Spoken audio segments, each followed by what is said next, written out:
Good morning, good afternoon, good evening, good night, depending upon whether you're watching the Warrior live or the Warrior on demand. I am legendary sports radio icon, the Warrior, coming to you live from my palatial estate, a 5,600 square foot palatial estate overlooking the city of San Francisco, bringing you the Great Eight, the quarterfinal, so be it, of the Western Professional Hockey League 2020 Fighting Championship. It's been a long road. We have secured buildings in Edmonton.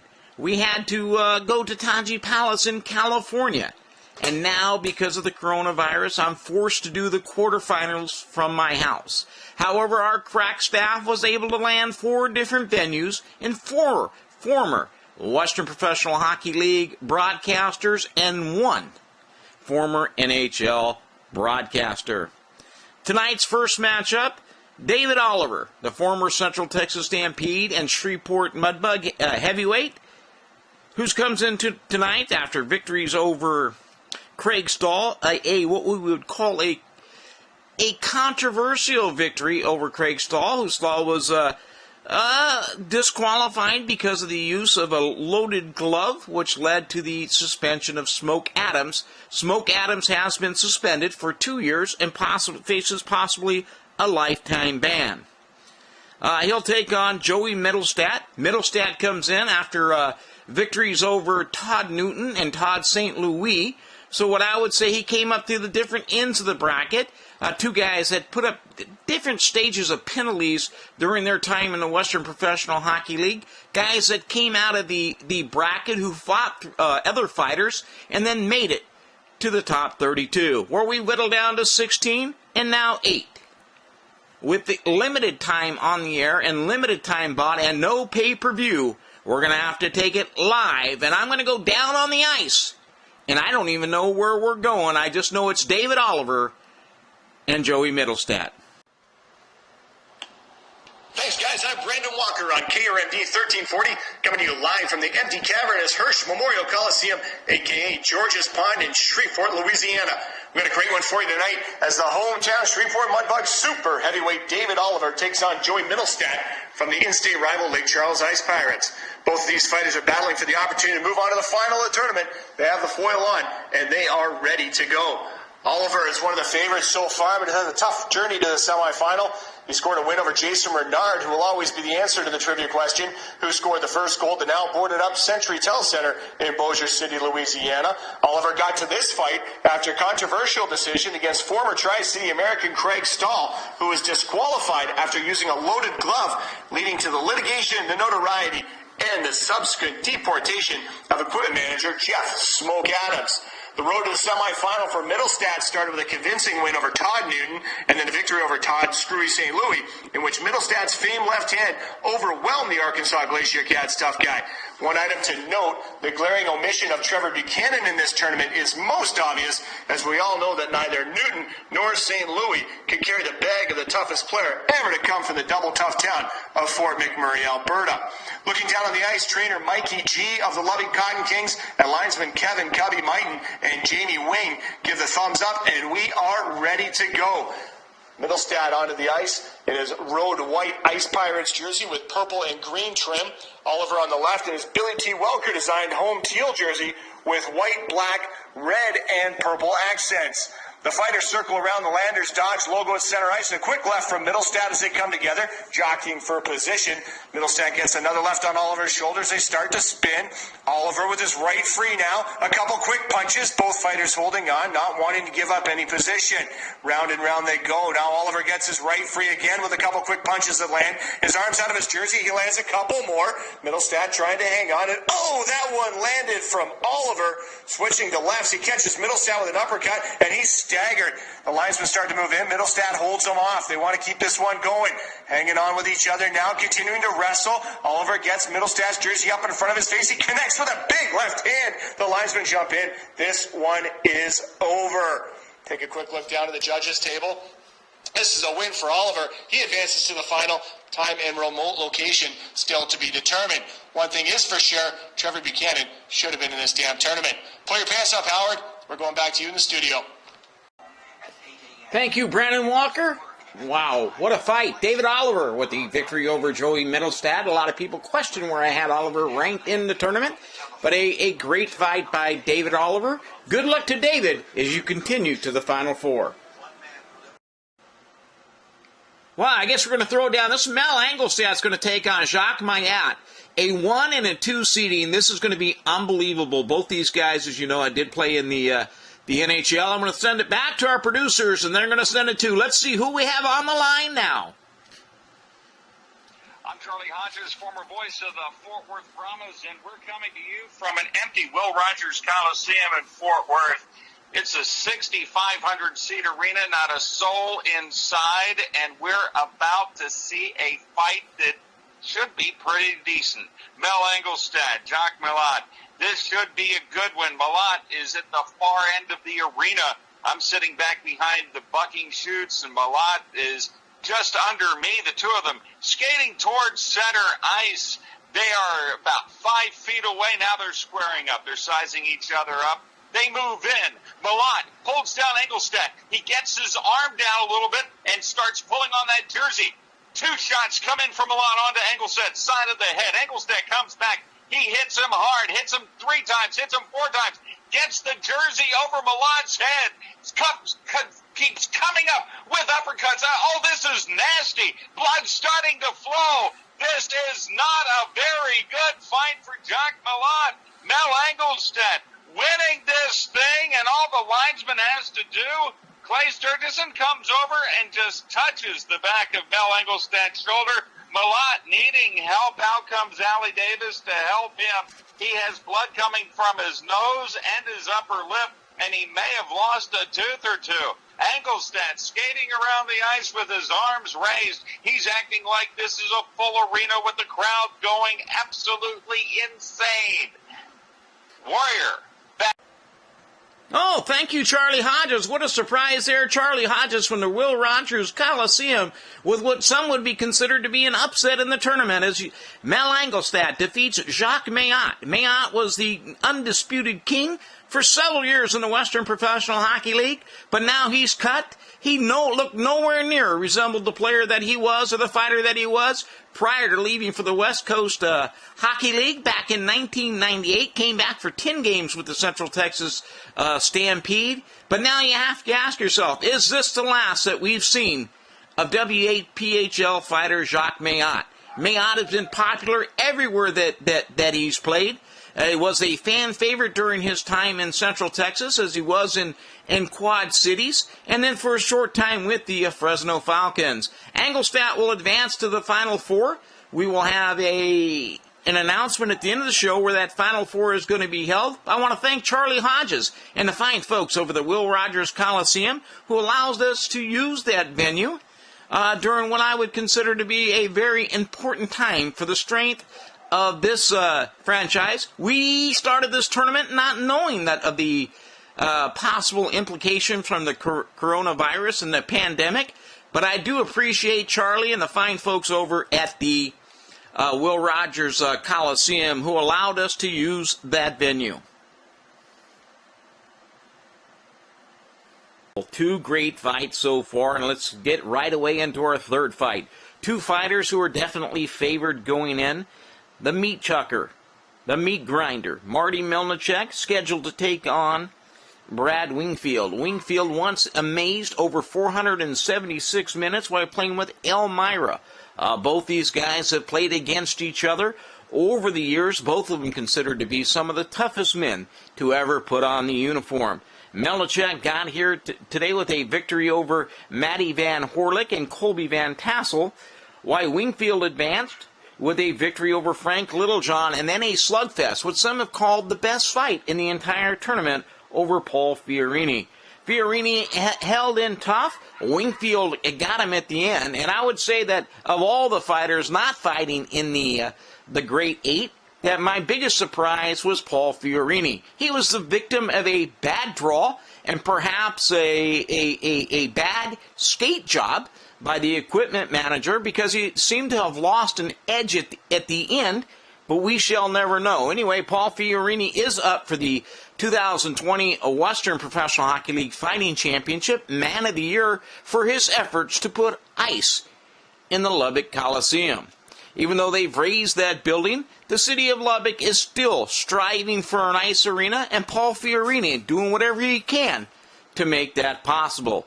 Now let's send it down to the ice as we get ready for for Brad Wingfield to take on. But this is Chris Dew. I'm the former voice of the Lubbock Fighting Kings and the Rio Grande Valley Killer Bees. We were going to be in the Lubbock Municipal Coliseum, but there are two major factors there, two problems. One, that place has been demolished. It's no longer here. The place that used to lead the town, the city that used to lead the WPHL in attendance is now the largest city in the U.S. without a sheet of ice. So I've been able to make a deal, travel down south to the Petroplex. That's right, we're inside the Jack Shack, the Ector County Coliseum. I slipped Bob Hart's $20 in a scratch-off, and they're letting us use the Ector County Coliseum for this heavyweight bout between two beauties, as Marty Melnichuk, kind of the favorite coming into this, but he's had two, I call them lightweight opponents to get to this round. He took down Matt Van Horlick and Colby Van Tassel to get here. Marty Melnichuk, New Westminster, British Columbia native, to tell of the tape, 6'2", height, 210, shoots right. Yeah, he punches right as well. Kind of the lead punch. Same for Brad Wingfield. This is two Western Canadian BC boys that are going to be going at it. Is Wingfield, 6'2", 220. He's out of Gibson, British Columbia. Now, a little back history between these two. As you know, when these guys were in the United Hockey League back in November of 2001, two guys suspended from the same game, but they were for two separate incidents. They never got to one another to settle the score, as Melnichuk had received a 5-game suspension in a game against Elmira, as he hit James Sheehan, former El Paso Buzzard, former Lubbock Cotton King, from behind. Sheehan got a concussion from that. Then Brad Wingfield, who at the time was leading the United Hockey League in penalty minutes, cross-checked someone after the final horn in that game.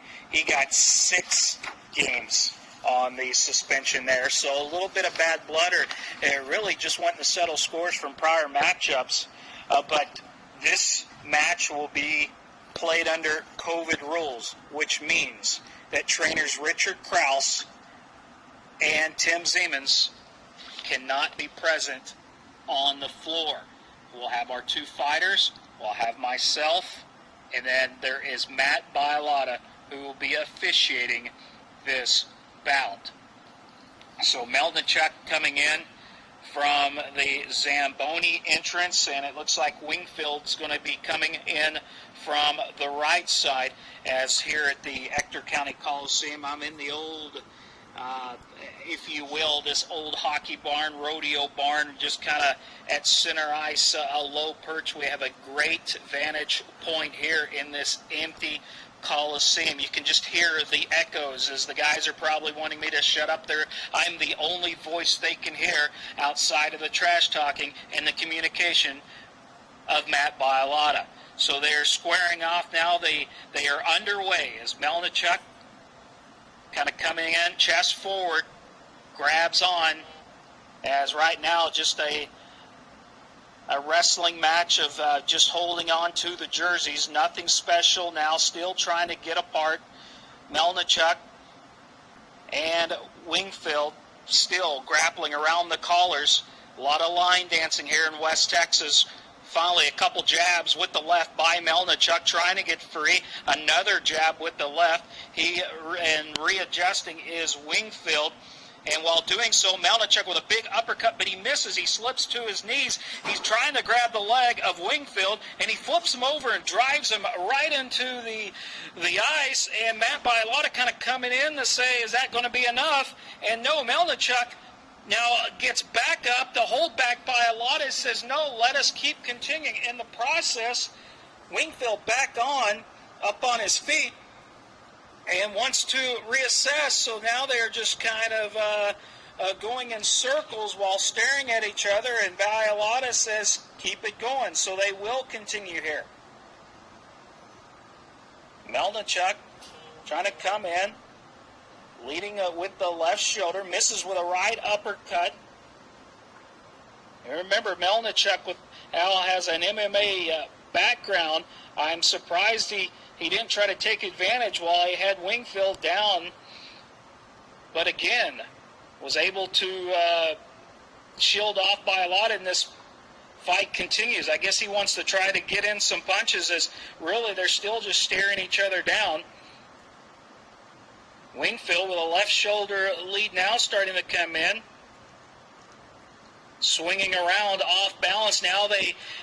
Wingfield has him with the left hand. They're just ragdolling around. Still both competitors off balance as they're going in circles. Now a right being thrown. That one connects. Melnichuk's cut. Melnichuk is cut. A little bit of red Kool-Aid now on the ice. Now is Melnichuk trying to get free, but Wingfield still throwing a couple rights. None of them really connecting any further than the one that got the left eye of Melnichuk. Melnichuk now pulls away, gets free, trying to come back in. Now Wingfield pushing him away, takes the jersey off. He's asking Melnichuk to do the same. They will. Both guys with a pepperoni contest here as they're shirtless. Pads are off. Melnichuk really doesn't wear shoulder pads, so he'll toss the equipment aside and helmets off. These guys are going to go straight at one another, shirtless, and as this is not going to fare well for Melnichuk. He's trying to grab a hold, but it's just sweaty, just a sweaty body to grab a hold of. He can't grab any substance, and he gets hit with a right. Another right thrown by Wingfield, an uppercut thrown by Melnichuk, but really not connecting. And Melnichuk gets another left to the face, and that's going to be it.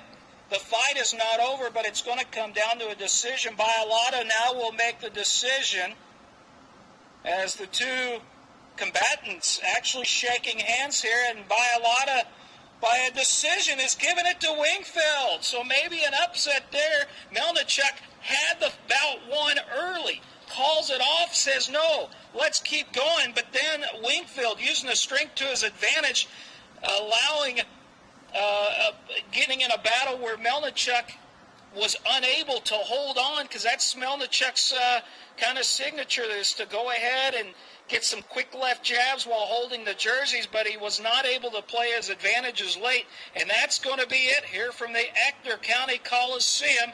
And before the authorities show up, we're getting out of here. Warrior, back to you. Wow, thank you, Chris Duke. Great, amazing fight call. Melnichuk could have advanced, but he waved off the stoppage of the fight because great sportsmanship on the part of Melnichuk, but has led to him getting defeated by Brad Wingfield. Wingfield will advance to the Final Four. My favorite at the beginning of this tournament, which just goes to show that I have little or no influence over who the champion is, my pick to start this was Marty Melnichuk, as I had a chance to see him play, to fight Jacques Mayotte to a draw in Mayotte's final season, and then I actually recruited Marty to play for us up in River Cree when I was a carded coach in the Chinook Hockey League. Now we're down to one fight, one final fight in our Great Eight. And now our final fight of the evening, which should be a thriller. Former Corpus Christi Ice Ray Jeff Bumstead will take on Sean Legault. Bumstead, a former most valuable player in the Western Professional Hockey League, as well as Legault, spent some time in Oiler camp. Legault actually got into a game back in, I believe it was the 2002 season, when he was invited to Oiler camp. Played 3 shifts, played on the line with George Larocque.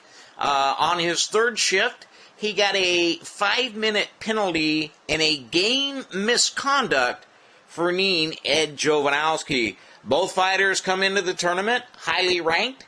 Highly ranked for Legault, but Bumstead rather upset over receiving a number 4 seed. Bumstead advanced to the tournament with a decisive victory over Kevin Holliday and then a knockout of Roger Maxwell in the second round. Legault kind of took a different route, beating Dennis Sherryoff, another former Corpus Christi Ice Ray, and then one of the best fights of the tournament, not quite along the lines of the Fioroni fight with Wingfield. He beats Ryan Schmier. Schmier, another man who was once invited to Calgary Flame camp, so some guys who spent some time in camp. Pugilist who could also play a little bit. Let's throw it back down on the ice for our final Grade 8 matchup. Everyone, and welcome to the empty Mid-South Coliseum in Memphis, Tennessee. I'm Tom Callahan, former voice of the Nashville Predators, to bring you tonight's quarterfinals matchup between Sean Legault and Jeff Bumstead. These two fighters have worked their way to the quarterfinals by getting through the bracket to this point. Unfortunately, due to the coronavirus, we're in an empty arena with a fresh coat of ice, but that doesn't mean that we can't bring you the action. As I mentioned, the two players have fought their way to this point so far. Sean Legault got here by beating Dennis Sherryoff and Ryan Schmier, while Bumstead beat his former teammate Roger Holliday and Roger Maxwell, both by knockout. In case you're wondering, I had the experience to see both of these players drop the mitts. In real life, I called games for both the San Angelo Outlaws and Abilene Aviators of the Old Western Professional Hockey League. If you're unfamiliar with the combatants, Bumstead is from Winnipeg, Manitoba, spent 4 years at Cornell University, racked up some pretty good stats while he was there, but certainly was more known for his physical style of play in a career that carried him through the old West Coast Hockey League, the WPHL, even a cup of coffee with the Utah Grizzlies in the IHL, before he really found a home in Corpus Christi with the Ice Rays, where he played the last 4 seasons of his career. Bumstead amassed 274 penalty minutes along with 70 points in the 98-99 campaign for the Ice Rays, and in the 99-2000 campaign he had 34 goals, 86 assists for 120 points, and 135 minutes in penalties. Legault, meanwhile, is from Legault, Alberta, and started his career off in the AJHL and eventually with the Tri-City Americans in the WHL, worked his way into the pro ranks in the Western Pro League with the Austin Ice Bats, also had AHL cups of coffee with the Syracuse Crunch, and the Houston Aeros was a pivotal part of the Elmira Jackals team that went to the United Hockey League final and lost to the Muskegon Fury in the early 2000s. Then he came back to Texas, played a couple of seasons with Austin, then on to New Mexico, and Corpus Christi, with that time, have become the Central Hockey League. Both of these fighters spent time, different seasons, but going to Edmonton Oilers camp. Bumstead was the WPHL most valuable player in that season I told you about just a little bit ago, and actually went on to moderate success fighting in MMA out of Corpus Christi. Legault, meanwhile, played 2 shifts in an Oiler exhibition game against Vancouver, and was thrown out in his 3rd shift after charging Ed Jovanovski. Tonight, equipment manager Richard Krause is doubling as the head athletic trainer, and Fran Prestigiovanni is the linesman for tonight's bout. And now the combatants are ready to enter the sheet. Bumstead coming in through the Zamboni entrance as he steps out onto the ice and waits below the goal line. Legault coming out from the northern entrance, and they are getting ready to do the ceremonial glove drop here in just a moment. Both fighters eyeing each other up right now from a distance. And so here we go. They will now place their mitts and skate to center ice.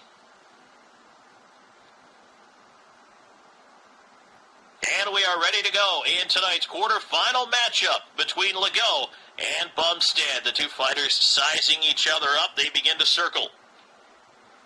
Prestigiovanni indicating that he is ready to go, backs out slightly and allows the fighters to size each other up. Legault reaching in, Bumstead pulls back, and they circle a little bit more here. Nobody wants to get in too early and give away the advantage. Legault clearly eager on his toes, looking forward, and now they lock up. And now, right now, tying up, trying to get the advantage. Slowly spinning in a circle, Legault trying to pull the right free, gets one in underneath. Now Bumstead back with the right of his own, and now they're tying up again. In a little closer right now. Bumstead pushing off, gets one in underneath, and now he starts throwing them over the top. Bumstead getting in some rights. Now a couple of lefts in there. Legault trying to throw back with the left as well. And now they're just going to tee it off. Here they go, throwing bombs over the top. Bumstead and Legault back and forth. Legault lands a right. Bumstead catches a right in there as well. Bumstead underneath now up top with one. They tie up. They come in close again. And right now looking in to see, will he step in? No, Preston Giovanni backs off. Legault trying to get his arm free, tied up with Bumstead. Both fighters look tired at this point. Bumstead trying to wiggle that arm free, trying to get that elbow pad off, gets his arm out of the jersey, gets a right in there on Legault, gets another one in, and down they go. Bumstead on top. Score this one for Jeff Bumstead out of Winnipeg, Manitoba. He will advance on to the semifinal round over Sean Legault. Now it's time to send it back to the Warrior. Boy, this was an exciting one. Hope you folks enjoyed it at home. This is Tom Callahan from the Mid-City. Thank you, Tom Callahan. Wow, what a fight. Jeff Bumstead all the way up from a number 4 seed. He advances to the finals. The final 4 with David Oliver, Mel Engelstad, Brad Wingfield, and Jeff Bumstead. Says Bumstead, Oliver, Engelstad, and Wingfield to the final 4. We have announced the location. It has formally been announced as the Bell County Expo Center. They have listed the restrictions because of the COVID-19. It will be held in front of no fans, catered by the Oxbow, and I'd like to thank Tim Stevens and the fine folks over at the Bell County Expo Center for making this possible. We have gone through 32 fighters. We're down to the final 4. Also, in addition to the final 4 fighters, the losers of the final 4, and there are no losers, they will advance to the consolation round. So we are awarding prizes for the first. Well, everybody's going to get a prize. It's $10,000 to the winner, $2,000 to second place, $500 to third place, and a set of steak knives for our 4th place finisher. Once again, live from my humble abode overlooking the city of San Francisco, I am legendary sports radio icon, the Warrior. And also, I want to thank our broadcasters for today's matchups, Brandon Walker, Chris Dew, Charlie Hodges, and Tom Callahan, the former voice of the Nashville Predators. It's been a great tournament. For those of you that haven't heard, Dave Dennis will be doing the 3rd place fight in the Expo Center, and former Central Texas Stampede broadcaster Jim Marabella will be doing the final 4 and the championship match. Once again, we will see you soon in the Bell County Expo Center. Until then, thanks, drive home safely, and thanks for listening.